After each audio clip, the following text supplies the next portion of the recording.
En 2010, Haïti a été frappé par un tremblement de terre. Et alors que je regardais les informations, j'ai été touché par une femme. Elle était en train de chanter, célébrer, glorifier, exalter Dieu. Elle disait, c'est la journée que le Seigneur a faite, qu'elle soit pour nous un sujet de joie. Pourtant, il venait d'y avoir un tremblement de terre. Chanter en période de crise.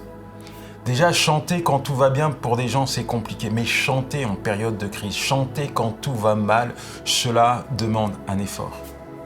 En réalité, personne n'a envie de chanter lorsqu'il souffre, lorsqu'il traverse un moment particulier. Personne n'a envie de chanter. Et pourtant, il y a une puissance dans la louange.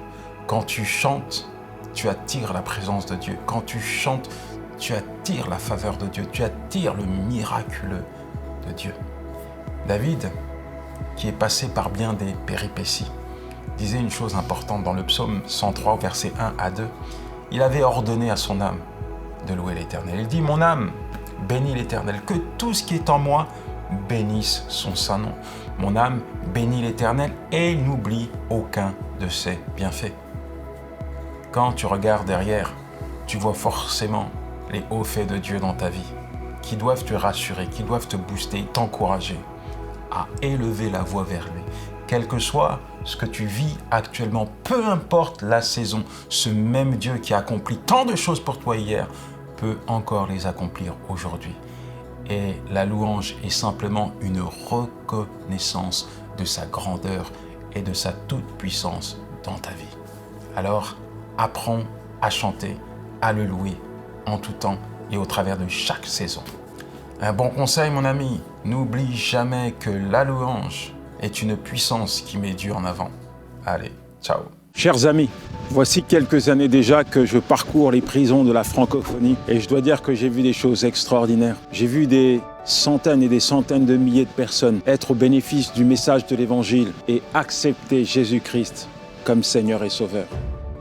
Les détenus d'hier ont été remplacés par des nouveaux. C'est pourquoi aujourd'hui nous avons décidé de lancer l'opération Un livre, un détenu pour la francophonie. C'est un projet incroyable. En fait, la vision ne change pas, c'est toujours la même. Offrir mon livre, Les murs de la solitude, au sein duquel nous avons inséré un évangile de Jean, oui, un évangile de Jean, à tous les détenus qui sont enfermés dans les prisons de la francophonie. Et il y en a beaucoup. Certes, c'est un projet qui paraît irréalisable, mais avec Dieu, il n'y a rien qui soit impossible. C'est pourquoi nous avons besoin de vous. Certes, vous ne pouvez pas venir avec moi en prison, mais au travers de votre don, vous pouvez m'accompagner. Vous pouvez m'accompagner et me permettre de remettre un livre à un détenu. Et ensemble, on fera la différence. Oui, ensemble, on permettra à ces centaines de milliers de détenus d'être au bénéfice du message de l'Évangile et de voir Dieu changer leur vie. Pour chaque don, vous recevrez automatiquement et gratuitement le e-book du livre 365, une année de dévotion. Rendez-vous sur le site yanisgauthier.fr.